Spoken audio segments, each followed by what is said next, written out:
From the Weather NorCal Command Center, this is your afternoon update. Ants Meats and Grocery is much more than a grocery store. We carry a full line of quality meats, local and organic vegetables, and a large variety of fish, Green Mountain Smart Control pellet grills, and a full deli case of sandwiches and side dishes. Well, the heat wave has finally arrived over Northern California. Here's a look from downtown Redding, as a matter of fact, the new courthouse right there. And of course, looking at those clear, hot skies, if that's what hot skies look like. The heat wave will peak this weekend with the possibility for some record-breaking heat, although I don't anticipate record-breaking heat for the valley, but many of the higher elevations I think could be tying or even breaking some records. But I don't expect to shatter any records over the weekend. And next week doesn't look to be quite as hot, but when we look at the temperature trend, you'll see that, yeah, I think we're still going to be looking at a bit of a warming trend even going into next week, which we'll get into here in a second. There you can see all the alerts. Bottom line is it's everywhere minus the coast. We have an excessive heat warning for the areas in red. We have a heat advisory for the areas in orange. And it's going to be through the weekend. So your valley planner for today, the heat wave starts today. And we're going to get close to 110 degrees for places like Redding and Red Bluff, whereas Chico, about 105 degrees. And for the mountains, it's going to be right around 100 degrees, give or take, pretty much anywhere you go. Although places like Alturas, I think you'll stay in the 90s, but about 95 for your high. Right around 98 to 99 for Mount Shasta City and Etna. And of course for the eastern mountains, 98 for Susanville and Bernie, and about 100 in Paradise. So there's that heat bubble right on top of us for Saturday.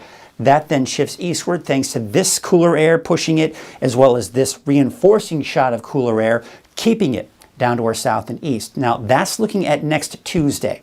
Watch what happens as we go into Wednesday, Thursday, and even into Friday of next week. You see how it expands northward. Here's what's happening at this point. It's going to get a little bit warmer toward the end of next week, but certainly not what we're going to see here this weekend. This cooler air here and this bubble of heat, basically a trough of low pressure and a ridge of high pressure, they're in a sense playing a tug of war. And that's why we see these temperatures kind of go up a bit. Sometimes the cooler air loses out on the battle and the heat begins to move in and we see the heat wave. But then sometimes the heat loses out on the battle and that cooler air moves in and we see temperatures drop.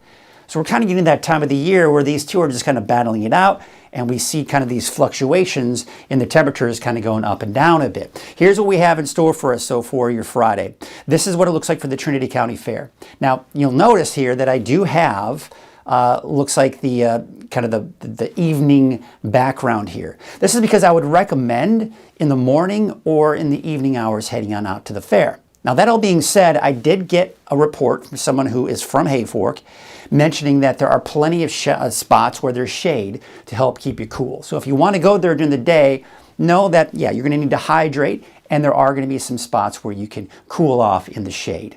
But there it is. It's getting hot. Saturday, 108 and 107 degrees on Sunday. So here is your forecast for your Friday across the region.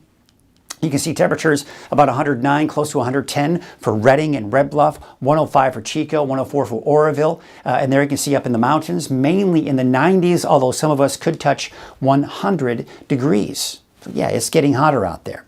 Let's take a look at that 7-day forecast, and that 7-day forecast is basically going to show that in the mountains, at least for today, we're seeing temperatures close to 100, but we should get around or just above 100 for most of us in the mountains for Saturday and Sunday before we see that nice dip in those temperatures going through next week. Let's take a look at your 7-day forecast for the valley, and yes, we're well over 100 degrees today. We're well over 100 degrees for the weekend and even into Monday, but you can see how temperatures are dropping. Now notice a slight dip in our temperatures as we go into Tuesday, Wednesday, and then temperatures increase slightly for Thursday. So when I say there's a slight warming trend next week, we're only talking by a few degrees, and I don't expect to get back up to 110 degrees or higher.